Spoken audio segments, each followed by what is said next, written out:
I've always been a creature of habit. My overnight shift at Patterson Logistics starts at 10 p.m. sharp, and by 2 a.m. I'm deep into the rhythm that sustained me for 3 years. The warehouse hums with quiet efficiency. Automated systems, distant truckers grabbing coffee. It's honest work that keeps America's supply chain moving while most people sleep. Vanessa used to joke that I was part vampire, thriving in those dark hours.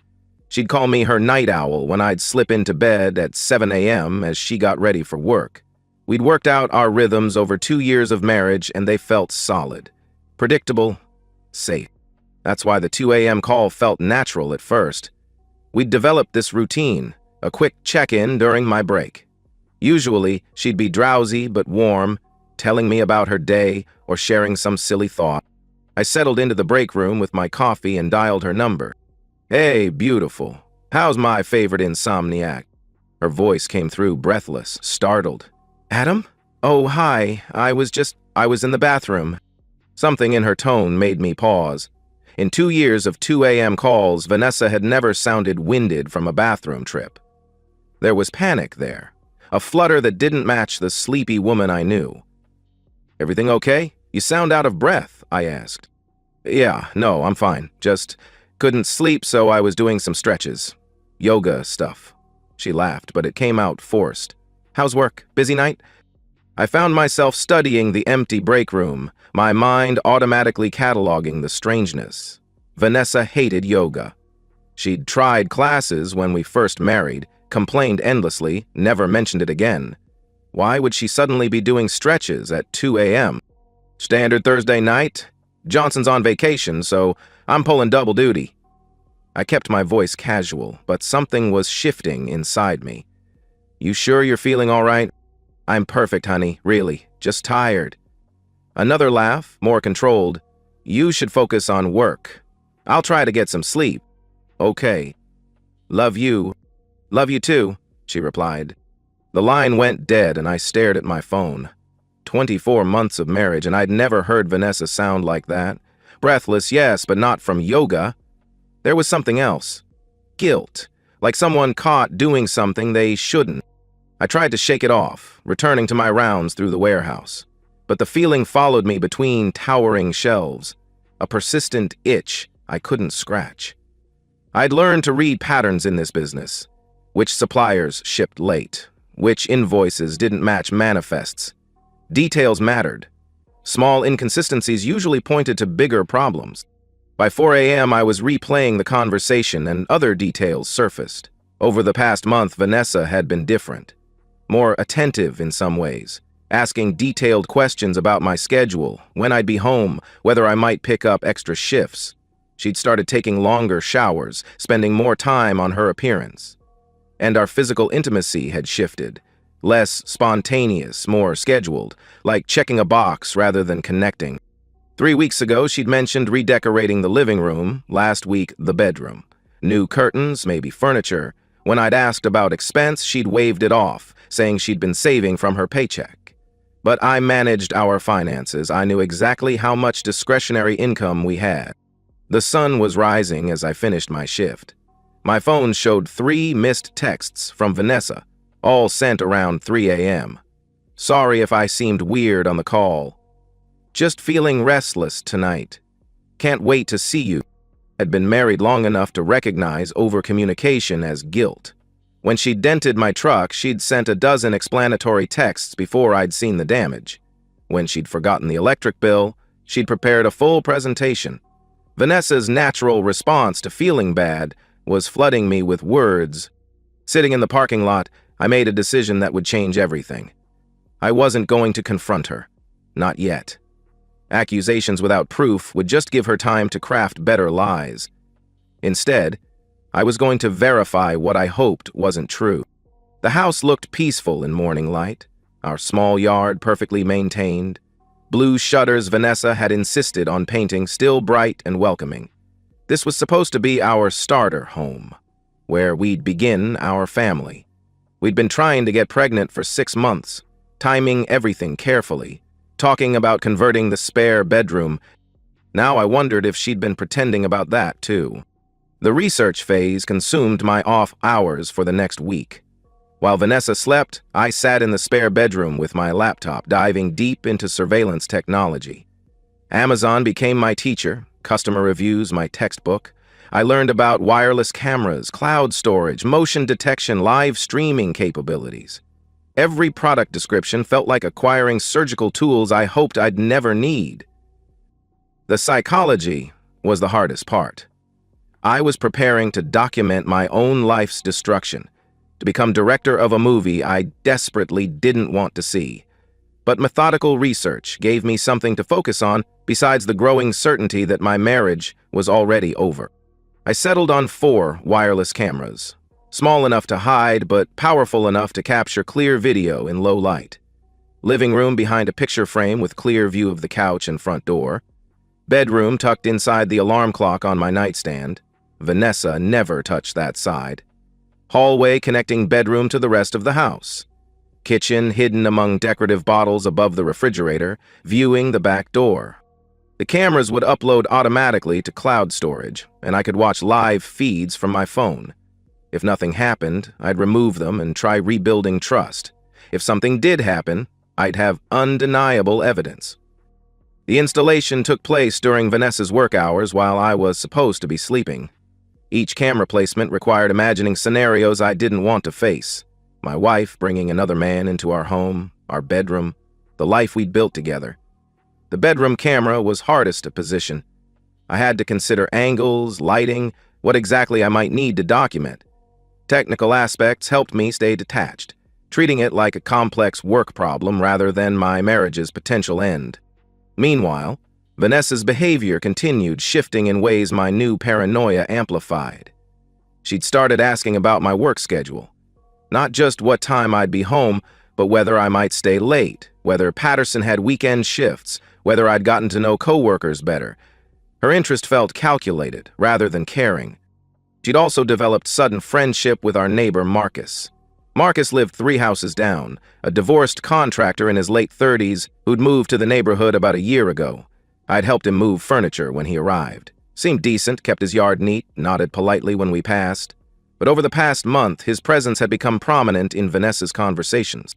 She'd mentioned casually, Marcus offered to look at that loose railing on the back deck. Simple fix, might save us from calling a handyman. Then it was, Marcus thinks we should trim those overgrown bushes. He has all the right tools. And Marcus mentioned his contractor discount could help with that bathroom renovation. Marcus. Always offered as helping us save money or improve our home. Always mentioned when I was clearly tired, too distracted for follow-up questions. Always presented as practical solutions rather than social interactions. I started noticing his truck during my drive home. Dark blue Chevy Silverado, usually parked on the street rather than his driveway. Sometimes there at 7 a.m. when I got home, sometimes not. I told myself contractors kept irregular hours, but the truck's presence started feeling like a countdown timer. The cameras went live on a Tuesday morning, 1 week after that suspicious phone call. I tested each one from Patterson's break room, watching empty rooms through my phone screen. Image quality was excellent, motion detection sensitive but not trigger-happy. Everything worked perfectly, which somehow made me feel worse. I was ready to document whatever was happening, but still hoped I was wrong. That same Tuesday afternoon, Vanessa sent an unusually detailed text about her day. Grocery shopping after work, then her sister's house to help with baby clothes sorting.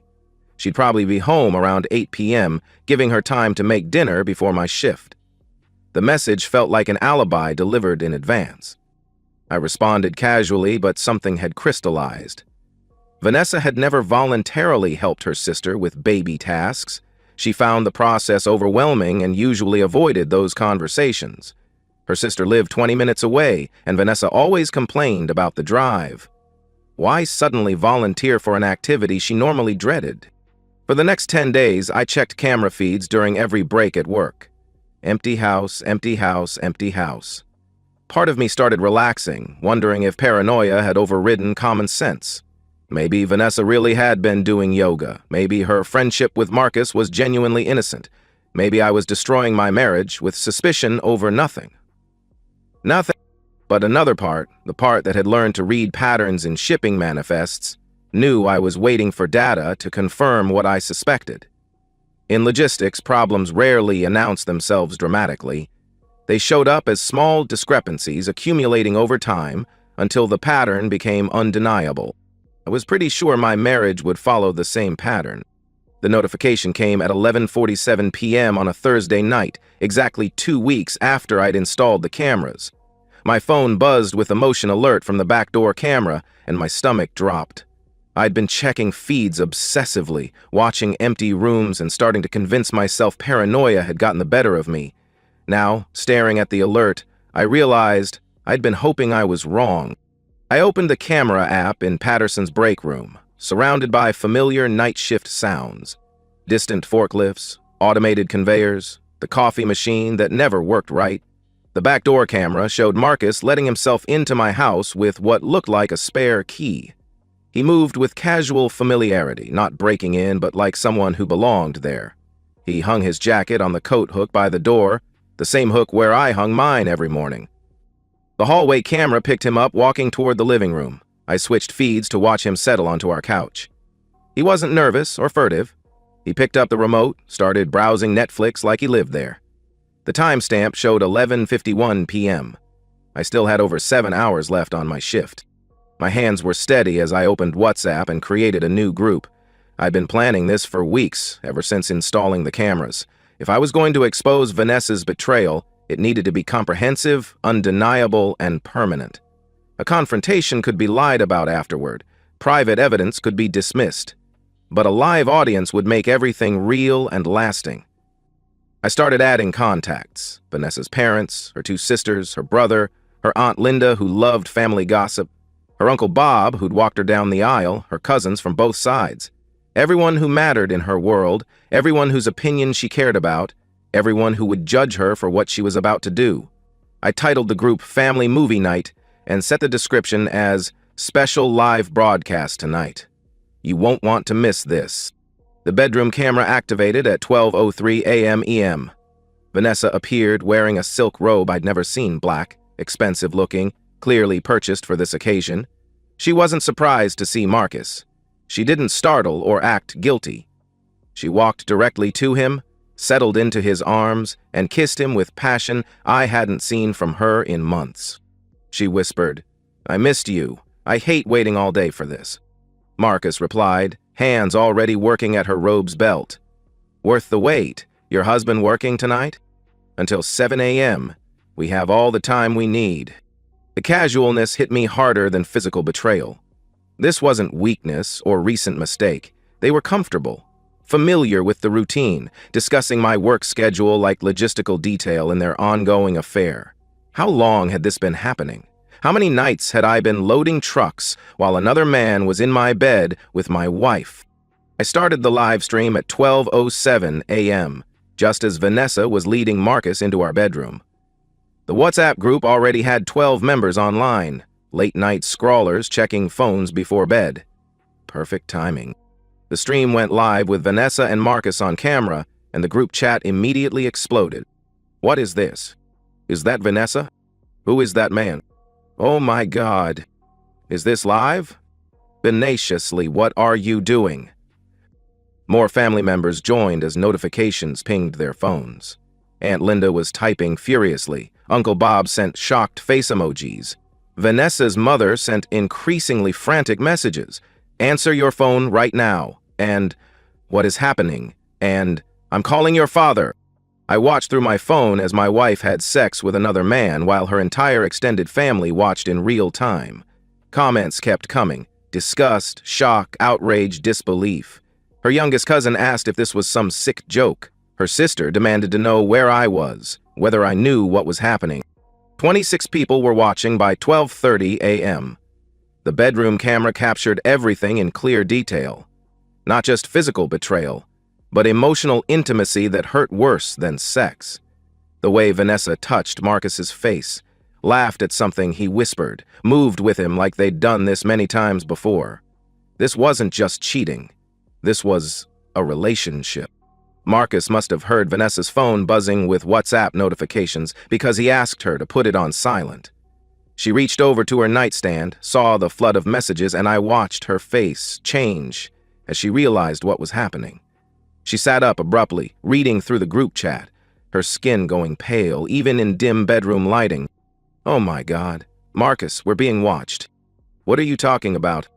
"My family, they can see us. There's a camera somewhere." She was frantically looking around now, panic making her voice shake. "Someone's streaming this live. My parents. My mom is watching this." They spent 10 minutes searching frantically, Vanessa crying hysterically while Marcus checked every corner. The group chat had grown to 31 viewers, family members sharing the stream link, everyone trying to process what they were witnessing. Vanessa's father had joined and sent a single message: "Pack your things, don't come home." I felt nothing watching their panic.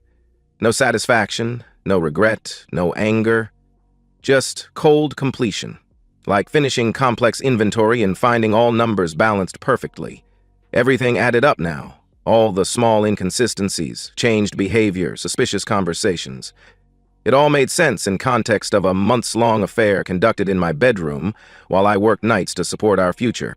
By 12:45 a.m. Marcus had found the camera in my alarm clock. He held the small device up to his face, expression shifting from panic to rage as he realized someone had been planning this exposure. Someone had installed surveillance and waited for exactly this moment to destroy them both. I was already leaving work, telling my supervisor I had a family emergency. The live stream stayed active as I drove home through empty streets. 34 people watching Vanessa have a complete breakdown, while Marcus tried to figure out their next move. I parked in my driveway at 123 EIM. 37 people were watching as I walked through my front door.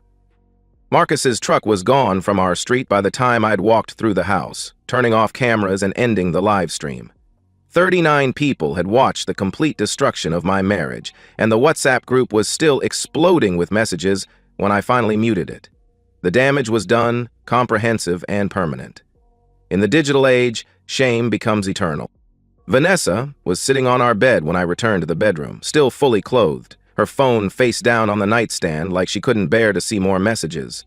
Her crying had stopped, replaced by hollow-eyed shock of someone processing catastrophic loss. She looked up at me as I entered, and I saw her calculating whether she had any moves left to play. "Adam, please, can we talk about this privately?" I pulled out my phone and showed her the stream statistics. "Privacy? 39 family members just watched you with another man. Your cousin Jessica recorded it and posted it to Facebook before I could end the stream. Your privacy ended the moment you brought him into our bedroom." She flinched like I'd slapped her. "I never meant for this to happen." "You never meant to get caught. There's a difference." I sat down in the chair across from our bed. The same chair where I'd folded laundry while she talked about her day. Where I'd watched her get ready for work. Where I'd planned to sit while feeding our future baby. "How long, Vanessa? Does it matter now?" "It matters to me." She was quiet for a long moment, staring at her hands. When she finally spoke, her voice was barely above a whisper. 6 months. It started when you were working those extra shifts back in the spring. 6 months. A quarter of our marriage.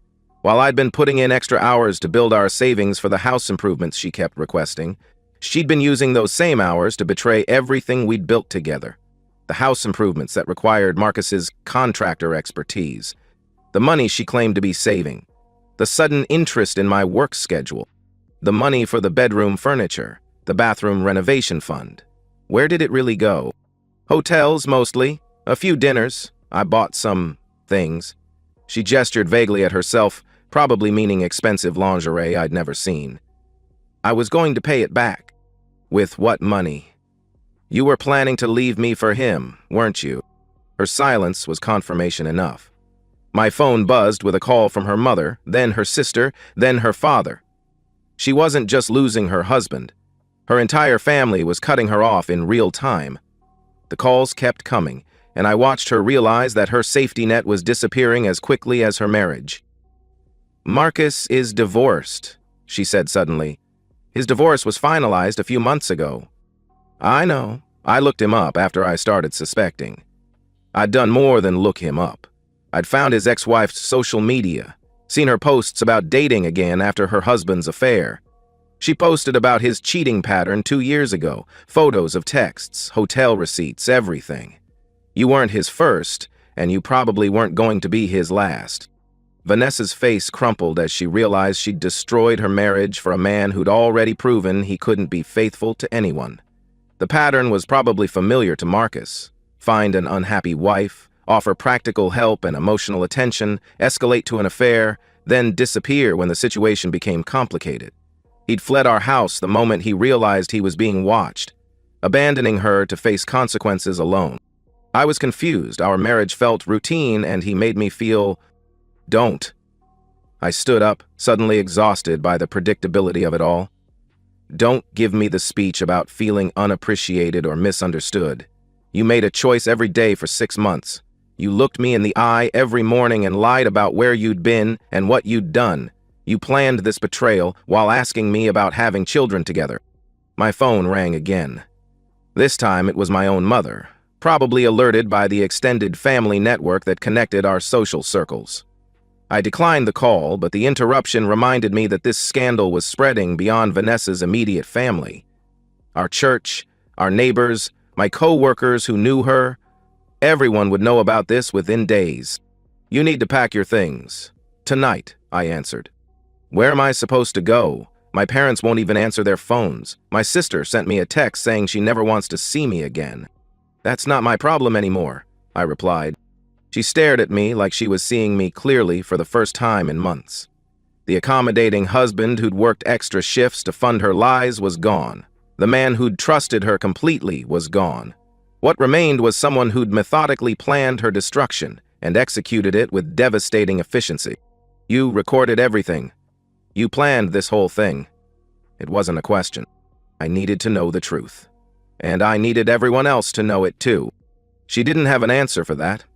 She started packing mechanically, pulling clothes from our shared dresser while I watched from the doorway. Her movements were automatic, like sleepwalking through the end of her old life.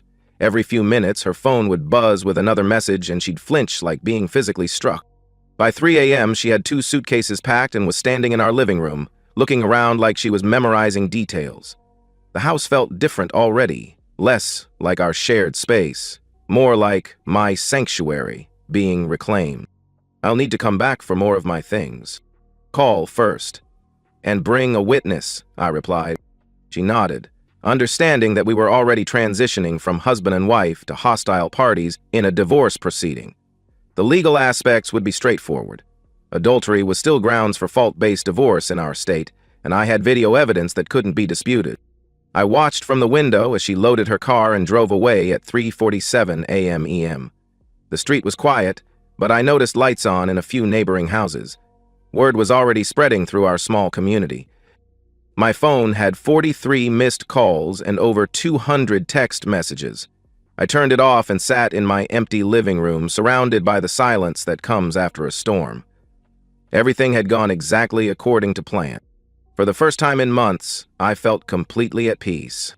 6 months later, I was living in a house I actually owned, driving a truck that was fully paid off, and sleeping better than I had in years.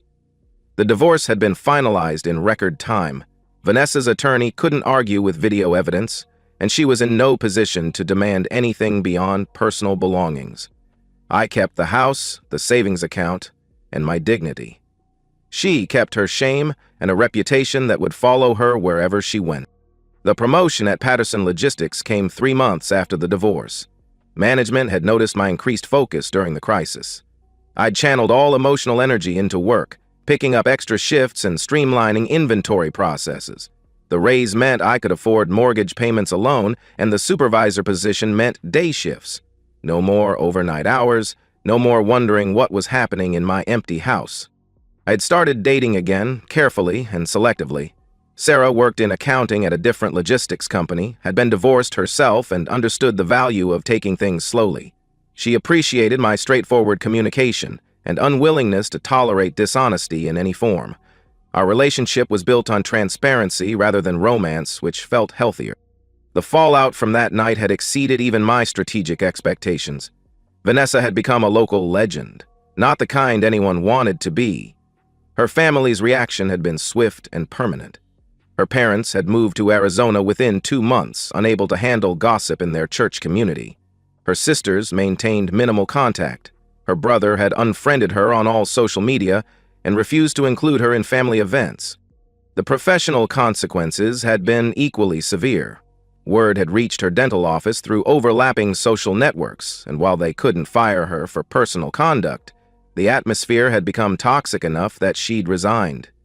She'd moved to a city 3 hours away, working reception at a small medical practice and living in a studio apartment. Marcus had never returned to our neighborhood. His contracting business had collapsed after other wives came forward with similar stories. Apparently, my video evidence had prompted his ex-wife to share her own experiences, creating a pattern that destroyed his professional reputation. He'd moved out of state, leaving behind a trail of ruined marriages. The moral complexity of my revenge had never bothered me. I hadn't destroyed an innocent person. I'd simply revealed who Vanessa really was. The livestream wasn't cruel punishment but strategic justice, ensuring that her betrayal carried appropriate consequences in our community. I'd learned valuable lessons about trust and verification that served me well in my new relationship. Sarah and I shared passwords, schedules, and social media accounts without being asked. We'd both been betrayed by people we'd trusted completely, and we understood that real intimacy required transparency, not privacy. 1 year after the divorce, I received a friend request that made me smile. It came from Marcus's ex-wife, along with a message thanking me for evidence that had secured her favorable custody arrangement and alimony settlement. My video had become part of the legal record in her divorce proceedings, demonstrating a pattern of adultery that had cost Marcus significantly in court. The story had taken on a life of its own in our community. Young married couples used it as a cautionary tale about the importance of honesty. Parents shared it as a warning about permanent consequences of digital exposure. Church groups discussed it as an example of how private sin becomes public judgment when technology intersects with betrayal. Vanessa had sent me a single message 6 months after the divorce, a brief apology that felt more like closing a business transaction than addressing the destruction of a marriage. I'd read it once and deleted it without responding. She'd forfeited the right to closure when she'd chosen Marcus over our future together. Standing in my house on a Sunday afternoon, watching Sarah help me install new shelving in what would eventually become our shared home office, I reflected on how completely my life had transformed. The revenge hadn't just destroyed my betrayers.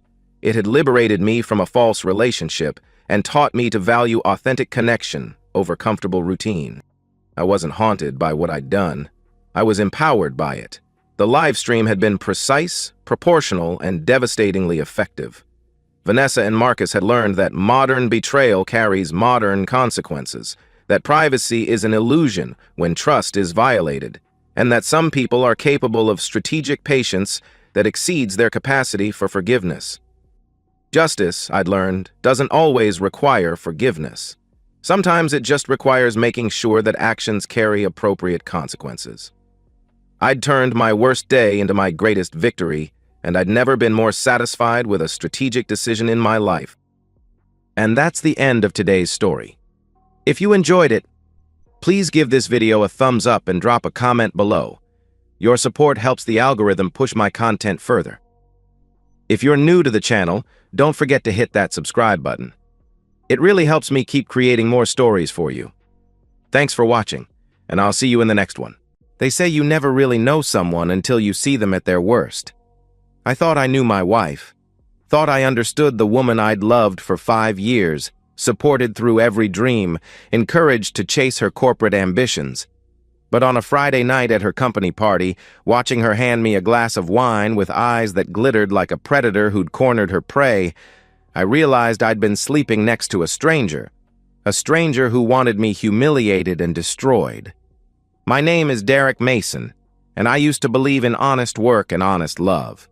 5 years ago, I thought I'd found both. Every morning at 5 a.m., I wrap my tools in worn leather and head to whatever construction site needs an electrician who gives a damn.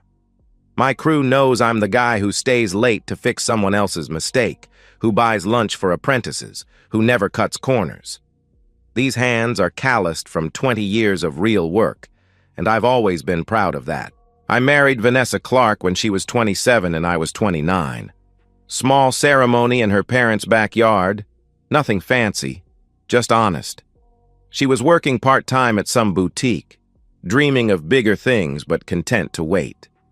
I made enough to support us both, and for 4 years, that's exactly what we did. Those were good years. Vanessa managed our modest 2-bedroom house, talked about maybe having kids someday. We were happy, or at least I thought we were simple dinners where she'd ask about my day and actually listen. Weekend hikes through the state park, movie nights on the couch with her head on my shoulder. Nothing fancy, but real. Then everything changed. A year ago, Vanessa got an offer from Apex Solutions, some prestigious downtown marketing firm. Big salary, corporate perks, a chance to prove herself in the business world. When she showed me the offer letter, her eyes lit up like Christmas morning. "Go for it," I said, kissing her forehead. "I'm proud of you." God, I was such a fool. The first month was exciting. Vanessa bought new clothes, sleek blazers that cost more than I make in a day, pencil skirts, heels that clicked on our hardwood floors like a countdown timer. She talked endlessly about her boss, Richard, her co-workers, the office culture. I listened, nodded, smiled. I was genuinely happy for her. But by the 3rd month, something shifted. The comments started small, little cuts that stung but didn't seem worth fighting over. "You're wearing those boots again? They're filthy," she said one evening as I walked through the door. "Can you shower before you touch me? You smell like work," she complained another night when I tried to kiss her hello. I laughed it off at first. She's stressed. New environment. It'll pass. It didn't pass. It got worse. Vanessa stopped asking about my day. She'd come home, pour wine, expensive wine now, not the cheap stuff we used to share, and scroll her phone while barely acknowledging I existed. When I tried to hug her, she'd stiffen like I was contaminated. "Not now, Derek. I'm exhausted," she'd say, pulling away from my touch. Then came the exclusions. Company happy hours, team dinners, office parties, events I'd never even known existed until she started not inviting me to them. "You wouldn't fit in," she said once, her voice flat as concrete. "These are corporate people. You just fix wires." Just fix wires. Like 20 years of skilled electrical work. Like keeping the lights on in every building she visits. Like the hands that built our life together. Like none of it mattered. I swallowed my pride. Told myself she was finding her footing, that she'd come back around. The woman I married was still in there somewhere, just buried under corporate ambition and new friends who probably made her feel embarrassed about her blue-collar husband. But late at night, lying in bed while Vanessa texted someone with a smile I hadn't seen in months, a smile that used to be for me, I felt something crack inside my chest, something that had been holding us together for 5 years. She was slipping away, and I didn't know how to stop it. What I didn't know yet was that she'd already decided to throw me away entirely. She'd just been waiting for the right moment to do it. That moment came wrapped in an invitation that should have been a peace offering but felt more like a trap. When Vanessa smiled at me that Tuesday evening and asked me to her office party, the first time she'd invited me anywhere in 9 months, every instinct I'd learned on construction sites started screaming danger, and I should have listened. Tuesday evening. I'm sitting on our couch reviewing blueprints for tomorrow's job when Vanessa comes home with energy I haven't seen in months. She's practically glowing, setting down her designer handbag with theatrical care. "Derek, guess what?" Her voice is sing-song sweet, like she's talking to a child. I look up from the electrical schematics. "What? There's an office party this Friday. Annual celebration thing. Rooftop venue, open bar, the whole 9 yards," she announced with unusual enthusiasm. She pauses, and her smile gets wider. "I want you to come." The blueprints slip from my hands. For 9 months straight, she's excluded me from every company event, every happy hour, every dinner, every celebration. I wasn't good enough, wasn't corporate enough, wouldn't fit in with her new world. Now suddenly I'm invited? Really? You never invite me to those? I said carefully. I know, she replied, crossing the room to sit beside me closer than she's sat in months. Her perfume is different now, expensive, foreign. I've been thinking, I should include you more. You're my husband. You should meet my colleagues, see where I work. Her hand touched my arm, and I almost flinched. When was the last time she touched me without me initiating it? I'm sorry I've been distant, she continued with practiced sincerity. I want to fix that. I study her face, the face I've been staring at for 5 years. She's saying all the right words, but something's wrong. Her smile is too wide, like she's performing instead of feeling. Her voice has that rehearsed quality she gets when she's lying about small things, where she went for lunch, how much those shoes cost, why she was late coming home. But this isn't small. This is big, and every alarm bell in my head is ringing. All right, I answered cautiously. I'd love to. Great, she exclaimed, standing too quickly, like she can't wait to get away from me now that she's delivered her lines. It's business casual. Dress nice. Business casual. I don't even own business casual. I own work clothes and church clothes, nothing in between. Over the next 3 days, I watch Vanessa like a hawk watches prey. She's on her phone constantly, texting someone and smiling at the screen with that expression I used to think was for me. When I walk into the room, she locks it immediately, always with some excuse about work confidentiality. At night, she turns away from me in bed, her body a wall between us and whatever secret she's carrying. Thursday evening, I mention the party casually while she's typing on her laptop. Should I bring anything Friday? Wine or something? Just yourself, she replied without looking up. Then, almost like an afterthought, oh, and maybe don't drink too much. I want you to make a good impression. Don't drink too much. I set down my beer and stare at her. Why would she say that? In 5 years of marriage, she's never once seen me have too much to drink. I'm the guy who nurses 1 beer while watching the game, who drives home from every barbecue stone sober. She knows this about me. So why is she worried about my drinking at this party?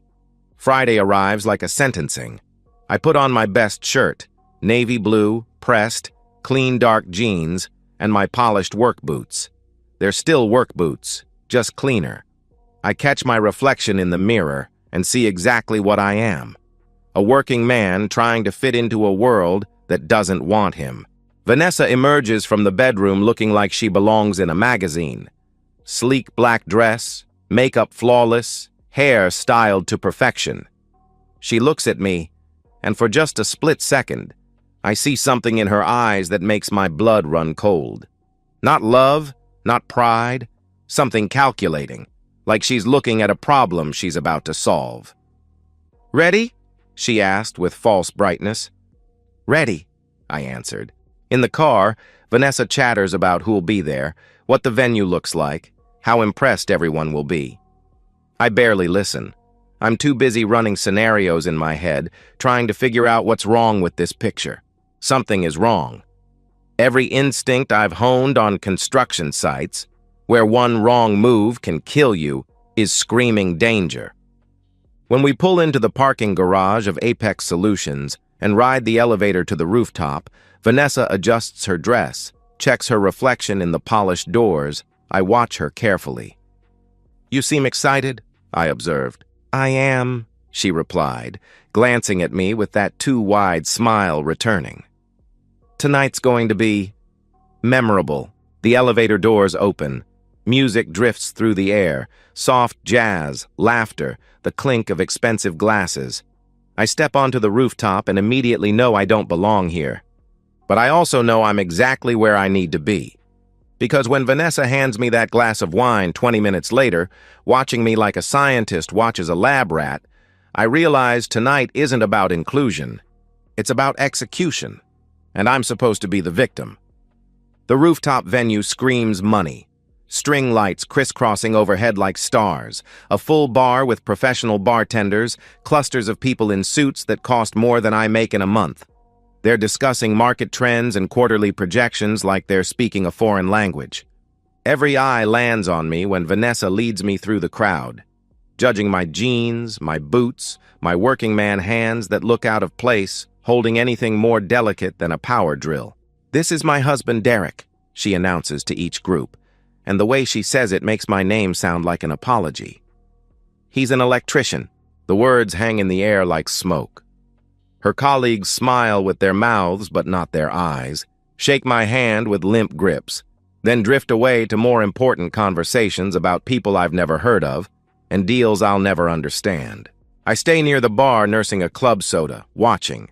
Vanessa moves through the crowd like she owns it, laughing, touching arms, leaning in close to whisper secrets. After 40 minutes of being ignored, she approaches with 2 glasses of red wine. "Here," she said, pressing one into my hand with unusual insistence. "Relax a little." I take the glass, but something makes me hesitate. It's the way she's watching me, eyes too bright, smile too eager, like she's waiting for something specific to happen.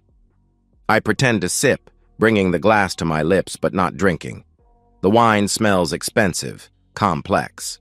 When Vanessa turns to greet another colleague, I pour the entire contents into a nearby potted plant.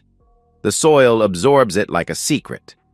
I set the empty glass on a side table, cover it with a cocktail napkin, and make a mental note of exactly where I left it.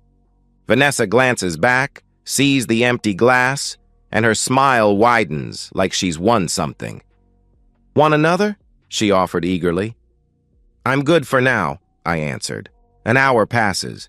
I make small talk with a few people, a junior analyst who seems genuinely friendly, an older woman from HR who actually asks about my work with interest, but my attention stays on Vanessa. She keeps checking her phone, touching her necklace, her nervous tell, glancing toward the building entrance. Then she disappears. So does Richard Cole, her boss. The man I've heard about for months but never met. Mid-40s, slicked back hair, expensive suit that probably costs more than I make in a week. I saw them talking earlier. Saw how his hand lingered on her lower back like he owned her. I wait 5 minutes. Then I excuse myself from a conversation about municipal contracts and walk through the rooftop doors into the building. The hallway is dimly lit, lined with glass-walled offices. I move quietly.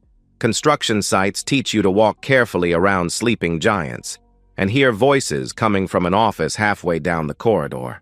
I pull out my phone, start an audio recording, and approach the door like I'm defusing a bomb. Vanessa's voice cuts through the silence. "Did you see him drink it?" My blood turns to ice water. "I saw the glass empty." "He must have," Richard replied with satisfaction. "Good. Give it 20 more minutes. He'll be disoriented, probably passed out in a chair somewhere," she said with cold calculation. "Then we can do whatever we want." Whatever we want. The words echo in my head like gunshots. Vanessa laughs, a sound I've never heard before, cruel, satisfied, completely alien. "He's so pathetic. Blue-collar loser. I can't believe I married him." Blue-collar loser. The woman who shared my bed for 5 years, who I supported through 4 years of uncertainty, who I encouraged to take this job, she thinks I'm a loser. "Once you're rid of him, we can be together properly. No more sneaking around," Richard said with obvious relief. "Exactly. Tonight's the first step," she agreed enthusiastically. "Once he's drugged, humiliated, and kicked out, I'll file for divorce. Say he was violent or abusive or something. No one will believe him over me. And I'll back you up. Say I saw him get aggressive," Richard offered without hesitation. My hand tightens around my phone. The recording is still running. Every word, every laugh, every detail of their conspiracy to destroy me. It's all captured in digital clarity. I could kick down this door right now, could drag Richard through the glass wall and beat him unconscious, could scream at Vanessa until she breaks. But I don't. Instead, I step back into the shadows and think. Construction work teaches you patience. Measure twice, cut once, rush a job, and someone gets hurt. Usually you. I back away quietly, return to the party, and retrieve the wine glass I hid. I wrap it carefully in cocktail napkins, slip it into my jacket pocket like evidence from a crime scene. Then I walk to the bar, order a ginger ale, and wait. 20 minutes later, Vanessa and Richard return separately. Vanessa scans the crowd, spots me sitting in a chair near the railing, and approaches with fake concern painted on her face. "Derek, you okay?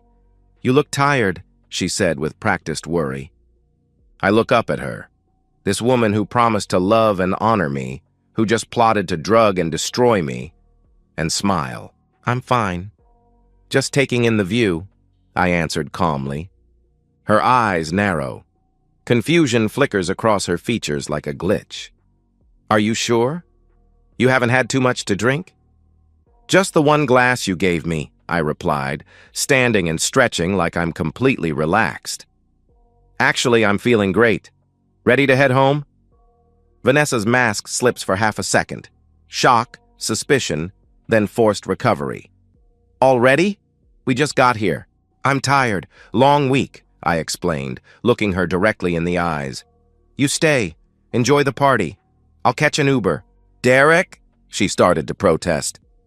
"It's fine, Vanessa," I interrupted, leaning in to kiss her cheek. She flinches like I've burned her, and whispered, "Have fun." I walk away, leaving her standing frozen in the crowd, probably wondering why her perfect plan just went sideways. Because the best revenge isn't hot. It's cold, calculated, and permanent. And I just recorded their confession. I don't go home. Instead, I drive straight to Margaret Sinclair's law office, the attorney who saved my sister's life during her divorce 3 years ago. It's 10 p.m., but Margaret works late, and when I call from her parking lot, she tells me to come up. Margaret is in her 50s, sharp-eyed, with a reputation for being absolutely ruthless in court. She listens to my recording twice, her expression hardening like concrete with each replay. "This is attempted drugging, conspiracy to commit assault, planning false accusations," she said slowly, setting down her glasses. "If that wine tests positive for anything, they're looking at felony charges." I pull the wrapped wine glass from my jacket. "Can you get this tested? I have contacts at a private lab. Results in 48 hours, she confirmed efficiently. She paused, studying my face. "Derek, we need to move fast. She's planning to file for divorce and make accusations. We file first with evidence and cut her off at the knees." "Do it," I said without hesitation. Margaret opens her laptop, fingers flying across keys. "I'll draft emergency divorce papers tonight. Adultery, conspiracy, emotional abuse. I'll also contact the police. This recording constitutes criminal conspiracy." "What about security footage? The venue should have cameras showing her handing me the glass," I suggested. "We'll subpoena everything," she agreed. Margaret looked up from her screen. "Derek, are you absolutely sure you want to go this far? Once we start, there's no going back." I think of Vanessa's laugh, blue-collar loser. I think of 5 years of marriage, 4 years of supporting her dreams, 9 months of watching her transform into someone who wanted me drugged and destroyed. "I'm sure," I answered firmly. "Then let's bury them," she replied with grim satisfaction. I leave Margaret's office at midnight with a plan. First stop, home. I call a 24-hour locksmith who meets me at 1 a.m. Every lock gets changed. Front door, back door, garage, gate. I hand over cash, thank him, and lock myself inside the house that's finally just mine. Then I start packing Vanessa's things. Not carefully, just efficiently. Clothes into trash bags, shoes, makeup, jewelry, her laptop, personal documents. Everything that belongs to her goes into bags and gets stacked by the front gate like garbage waiting for pickup. My phone buzzes. "Where are you?" I ignore it. Another text arrives minutes later. "Derek, are you home?" I put the phone on silent and keep packing.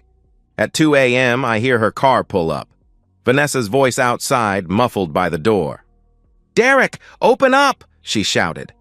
I sit on the couch, drinking water, listening to her desperation like a radio show I can't turn off. Derek, we need to talk. What's going on? She demanded through the door. Silence. She pounds on the wood.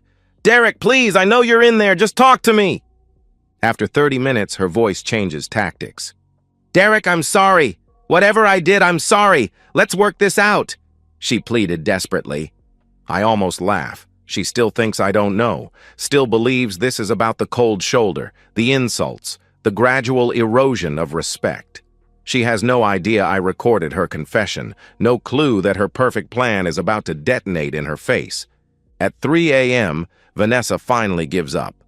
I watch through the curtains as she loads the trash bags into her car, crying, mascara running down her cheeks. She tries her key one last time. It doesn't work, then drives away into the darkness. I lock the door, go to bed, and sleep better than I have in months. Saturday morning, Margaret calls with updates. Lab is processing the wine glass. Police want to meet Monday morning. And Derek, I'm filing the divorce papers today. She'll be served this weekend. Good, I replied. One more thing. I contacted Apex Solutions legal department. Sent them a copy of the recording. If Richard Cole wants to keep his job, he'll need divine intervention, she added with dark humor. Sunday afternoon, my phone explodes with calls and texts from Vanessa. She's been served. She knows the game has changed. Derek, what the hell? Divorce papers? You can't do this! Call me right now! We need to talk! I delete every message without reading them fully. Monday morning, I sit across from two detectives at the police station. They listen to the recording with stone faces, taking notes, exchanging glances that tell me everything I need to know. Mr. Mason, we'll need to interview your wife and Mr. Cole. This constitutes conspiracy to commit assault at minimum. If the wine tests positive for controlled substances, we're looking at felony charges, the lead detective explained. How long until you arrest them? I asked. 48 to 72 hours. We need the lab results first, he answered professionally. I nodded. I'll wait. Because when the lab results came back Wednesday morning, the detective called me personally. Mr. Mason, we've got them, he said with satisfaction. And I smiled. Because Vanessa's plan hadn't just backfired. It had detonated in her face Wednesday morning. Margaret's call wakes me from the first peaceful sleep I've had in over a year. Lab results are in, Derek. Rohypnol, high concentration. That wine glass had enough sedative to knock out a horse, she reported. I close my eyes, feeling something cold settle in my stomach. Rohypnol, the date rape drug. If I'd actually drunk that wine, I would have been unconscious within 20 minutes, completely vulnerable, defenseless. Whatever Vanessa and Richard had planned after that. I don't want to think about it. But I know it wasn't just humiliation. You don't drug someone with roofies to embarrass them at a party. Police are moving now, Margaret continued. Arrest warrants for both of them. Conspiracy to commit assault, attempted drugging, intent to cause harm. They're looking at felony convictions. When? I asked. Today, she answered with grim satisfaction. I don't feel triumphant. I feel hollow. 5 years of marriage, destroyed because my wife decided I wasn't good enough for her new corporate world, because she wanted a slick boyfriend in an expensive suit and needed her blue-collar husband eliminated permanently. At 2 p.m., my phone buzzes with a news alert. Apex Solutions. Executive arrested in alleged drugging plot. Richard Cole's mugshot stares back at me. No longer slicked and confident, but haggard, shocked, like someone just told him his life was over. The article mentions an incident at a company event and allegations involving employee's spouse. Apex Solutions released a statement. We are cooperating fully with law enforcement. Mr. Cole has been placed on administrative leave pending investigation. An hour later, another alert. Marketing coordinator charged alongside boss in drugging conspiracy. Vanessa's mugshot. Makeup smeared, eyes red and furious, expression caught between rage and terror. The article describes me as the intended victim and details the evidence, the recording, The wine glass, security footage from the party showing Vanessa handing me the drink. I set down my phone. It's done. Over the next 2 weeks, the story explodes across local news. Corporate crime blogs dissect it. Social media picks it up. Apex Solutions fires. Richard, immediately after his arrest becomes public, Vanessa gets terminated for conduct unbecoming of company standards. Margaret keeps me updated on the legal proceedings. They're both out on bail, $50,000 each. But the evidence is overwhelming. Their lawyers are advising plea deals. What kind of deals? I asked. Reduced charges, conspiracy and reckless endangerment instead of the felonies, suspended sentences, probation, permanent criminal records, she explained matter-of-factly. No jail time? Margaret's voice softened. Probably minimal time served. But Derek, they're destroyed. Criminal records mean no corporate jobs, no professional licenses, no clean background checks. Vanessa will never work in marketing again. Richard's career is over. I consider this. It's not the punishment I imagined, but it's permanent. And permanent is what matters. Vanessa tries reaching me constantly. Calls, texts, emails. Her messages shift from anger to desperation to pathetic bargaining. Derek, please, let me explain. It wasn't supposed to happen like this. I was confused. Richard manipulated me. Please don't do this. We can work it out. I block her number. Richard sends one email, short and bitter. You ruined my life over a misunderstanding. I delete it without responding. A misunderstanding. Like accidentally drugging your wife's husband is some kind of paperwork error. 6 weeks after the arrests, Vanessa and Richard plead guilty. The judge sentences them to 2 years suspended, 3 years probation, mandatory counseling, and permanent criminal records. They're also ordered to pay restitution to me for emotional damages, $25,000 each. I don't attend the sentencing. Margaret handles it. The divorce finalizes 2 months later. Vanessa doesn't contest anything. She has no leverage, no credibility, no defense. I keep the house, my savings, my pension. Vanessa gets nothing except her criminal record and her shame. At work, my story spreads through the construction community like wildfire. My crew doesn't ask questions. They just show more respect, buy me lunch, clap me on the back when they think I'm not looking one day. My site supervisor pulls me aside. Derek, corporate wants to promote you to foreman. Position comes with a 20% raise, he announced. I nodded. I'll take it, I replied. Life returns to rhythm. I wake at 5 a.m., wrap my tools, go to work. I lead my crew with fairness and skill. I buy a new truck, used but reliable. I renovate the house slowly, room by room, erasing every trace of Vanessa's presence. One evening, sitting on the back porch with a beer, my phone buzzes. Unknown number. Derek, it's Vanessa. I know you blocked me. I just wanted to say I'm sorry. I was wrong about everything. Can we talk? Please? I read it twice. Then I delete it, block the number, and finish my beer. The sun sets over my backyard, painting the sky orange and purple. I lean back in my chair, close my eyes, and breathe deeply. I didn't just survive Vanessa's trap. I dismantled it completely. And for the first time in over a year, I'm free. Because revenge isn't always loud. Sometimes it's quiet, legal, and permanent. And I learned that the best justice doesn't just punish. It rebuilds. 8 months after the arrests. I'm standing on a downtown construction site, reviewing blueprints with my crew. As foreman, I oversee 20 electricians across 3 active projects. The promotion came with better pay, better hours, and more respect than I ever imagined possible. My crew trusts me completely. When there's a problem, they come to me first. When corporate tries cutting corners, I push back. And corporate listens. I've built a reputation not just for skill, but for integrity. The house is different now. I repainted the living room deep blue instead of Vanessa's sterile beige.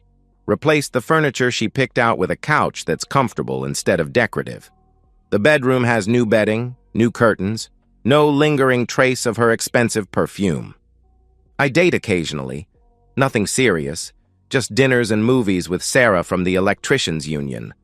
She's funny, grounded, doesn't care that I work with my hands. When I told her about Vanessa, she just shook her head. Somewhere in the city, Vanessa might be regretting everything. The affair, the drugging plot, the arrogance that made her think she could destroy the man who loved her. But I'm not thinking about her. I'm thinking about tacos, about Monday's rewiring project, about the dog I'm finally ready to adopt. I'm thinking about my life, the one I rebuilt from scratch after Vanessa tried to destroy it. And as the stars come out one by one, I close my eyes and smile.